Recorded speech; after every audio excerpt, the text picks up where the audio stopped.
নমস্কার বন্ধুরা, আমার চ্যানেলে আপনাদের স্বাগত। আজ চলে এসেছি এঁচোড় চিংড়ির একটি রেসিপি নিয়ে। ভিডিওটি ভালো লাগলে লাইক করবেন, শেয়ার করবেন আর সাবস্ক্রাইব করবেন। এঁচোড় চিংড়ি বানাতে প্রথমে চিংড়ি মাছগুলো আমরা ভেজে নেব। চলুন চিংড়ি মাছগুলো ভেজে নেওয়া যায়। চিংড়ি করার জন্য যে চিংড়ি মাছটা আমরা ধুয়ে রেখেছিলাম, ওই চিংড়ি মাছটাতে এবার একটু নুন আর একটু হলুদ মাখিয়ে নেব। চামচের থেকে একটু কম সামান্য নুন দেব, ওটা যাতে ভালো করে মিক্স হয় সেটার দিকে লক্ষ্য রাখবো। সামান্য পরিমাণে একটু হলুদ দিয়ে নেব। এরপরে পুরো মাছটাকে ভালো করে মাখিয়ে নেব।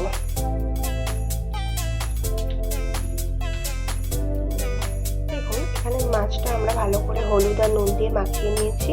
এবার আমরা চলে যাব এঁচোড় চিংড়ি বানানোর জন্য। প্রথমেই আমরা এঁচোড়টাকে ডুমো ডুমো করে কেটে নিয়েছি। কাটার পরে তার সাথে একটা বড় মাঝারি সাইজের আলু দিয়ে সেটাকে 4 টুকরো করে নিয়েছি। এটাকে ভালো করে ফ্রেশ ওয়াটারে ধুয়ে নেবেন এবং এরপরে যেটা করতে হবে, প্রেশার কুকারে এটা 2 সিটি মারতে হবে। এবারে আমরা প্রেশার কুকারের মধ্যে এঁচোড় আর আলুগুলো যেগুলো ছিল সেগুলো দিয়ে দেবো।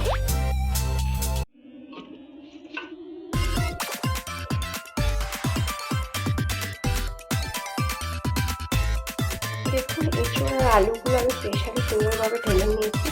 এরপরে দেবো এতে সামান্য পরিমাণে নুন আর দিয়ে দেবো সামান্য পরিমাণে হলুদ গুঁড়ো।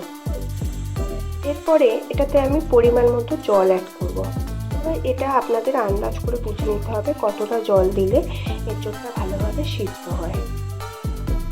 আমি আমার পরিমাণ মতো 1 থেকে 1.5 বাটি জল দিয়ে দেবো। প্রেশারের ঢাকনাটা ভালো করে টাইট করে নিচ্ছি। এরপরেই আমি গ্যাসে চাপিয়ে দেবো এটাকে 2 সিটি হওয়ার জন্য। ওদিকে এঁচোড়টা সেদ্ধ হচ্ছে, ততক্ষণে আমি আদা রসুনের পেস্ট বানিয়ে নিয়েছি, কাঁচা লঙ্কাগুলো চিড়ে নিয়েছি এবং কুচি কুচি করে 2 পেঁয়াজ কেটে নিয়েছি। আপনারা চাইলে পরিমাণ মতো পেঁয়াজ রসুন আদা পেস্ট করে নিতে পারেন। এখানে চিংড়ি মাছগুলোকে ভাজার জন্য আমি গ্যাসে কড়াইটা বসিয়ে দিয়েছি। আচ্ছা, গ্যাসটা গরম হয়ে গেছে। আমি এখানে সামান্য পরিমাণ সর্ষের তেল অ্যাড করে নিচ্ছি। তেলটা এখানে গরম হয়ে গেছে, আমি চিংড়ি মাছগুলো ছেড়ে দেব।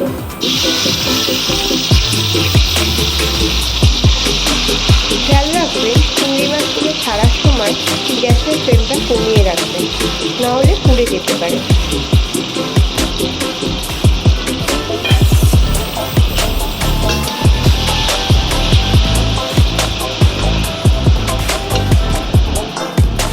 চিংড়ি মাছগুলো ভেজে ফিরে আসছি। চিংড়ি মাছটা একটু নেড়ে নিচ্ছি। খেয়াল রাখবেন চিংড়ি মাছের ভাজাটা যেন বেশি শক্ত না হয়ে যায়।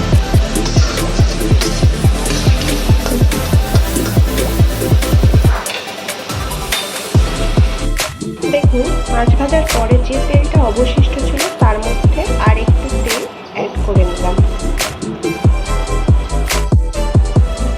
তেলটা একটু গরম হয়ে গেলে প্রথমে এর মধ্যে দিয়ে দেব সামান্য পরিমাণে একটু জিরে।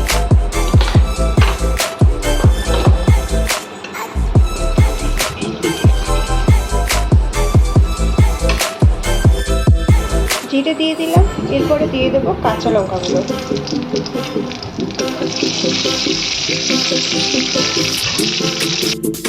এরপরে আস্তে আস্তে পেঁয়াজগুলো অ্যাড করে দেবো।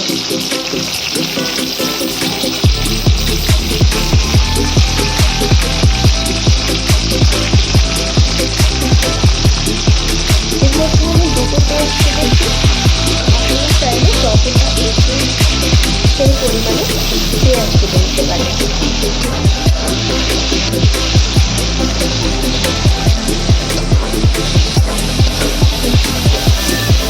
এবার পেঁয়াজটা যতক্ষণ লাল লাল করে ভাজা হয় তাতে আমরা একটু ভাজতে থাকবো।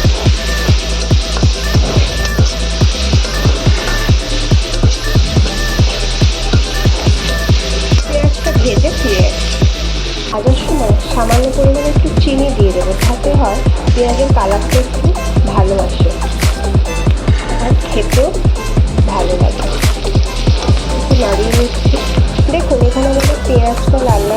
ভাজা হয়ে যাচ্ছে। তো এর মধ্যে আমরা বেটে রাখা আদা রসুনের পেস্টটা দিয়ে দেবো।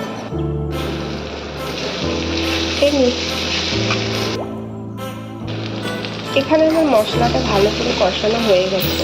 দেখুন এর উপর দিয়ে সুন্দরভাবে একটা তেল ভেসে এসেছে। যখনই দেখবেন পেঁয়াজ ভাজার উপর দিয়ে ভালো একটা তেল ভেসে আসবে, তখন বুঝবেন আপনার মশলাটি সম্পূর্ণভাবে কষানো হয়ে গেছে। এরপরে আমরা অ্যাড করে নেব সামান্য পরিমাণে হলুদ গুঁড়ো, জিরের গুঁড়ো, লবণ।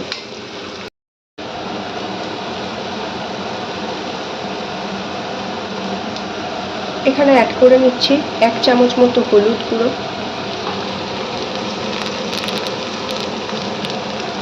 1 চামচ মতো জিরের গুঁড়ো,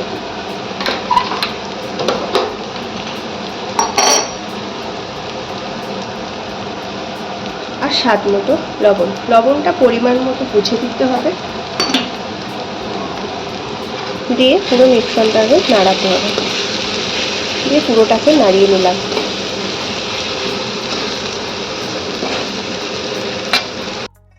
এখানে আমরা প্রেসার থেকে এঁচোড় আর আলুটা নামিয়ে ফেলেছি। দেখুন মোটামুটি এঁচোড়গুলো ভালোমতোই সিদ্ধ হয়ে গেছে।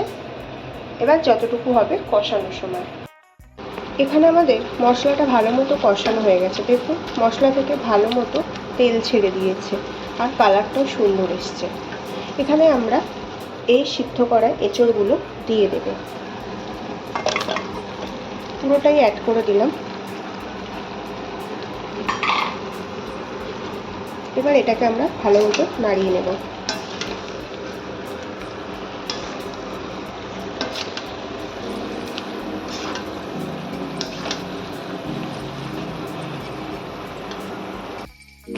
আচ্ছা এখানে বলে রাখি, আমরা যেহেতু শুকনো লঙ্কার গুঁড়ো অতটা খাই না, তাই আমি এখানে শুকনো লঙ্কা কোনো রকমভাবে অ্যাড করিনি। আপনারা যদি চান আপনারা অ্যাড করতে পারেন। দেখুন এঁচোড়টা আমাদের ভালো করে কষানো হয়ে গেছে। এর মধ্যে আমরা সামান্য পরিমাণে জল অ্যাড করে নেব, মশলাটা যাতে ঠিকঠাক বসে তার জন্য। সামান্য পরিমাণে জল দেওয়ার পরে এটাকে একটু সামান্য হাতে নেড়ে নিতে হবে। খেয়াল রাখবেন গ্যাসের ফ্লেমটা যেন কম থাকে।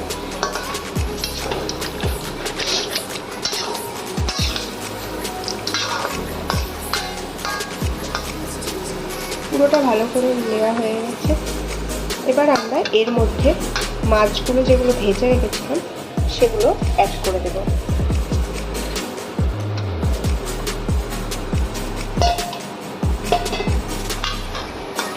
এবার এটা হালকা হাতে নেড়ে দিয়ে একটু চাপা দিয়ে রাখবো।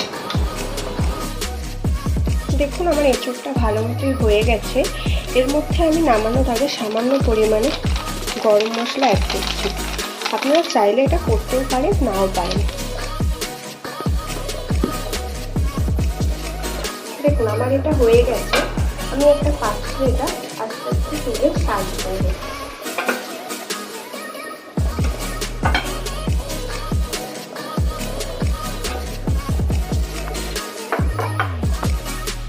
আমার এঁচোড় চিংড়ি রেডি হয়ে গেছে।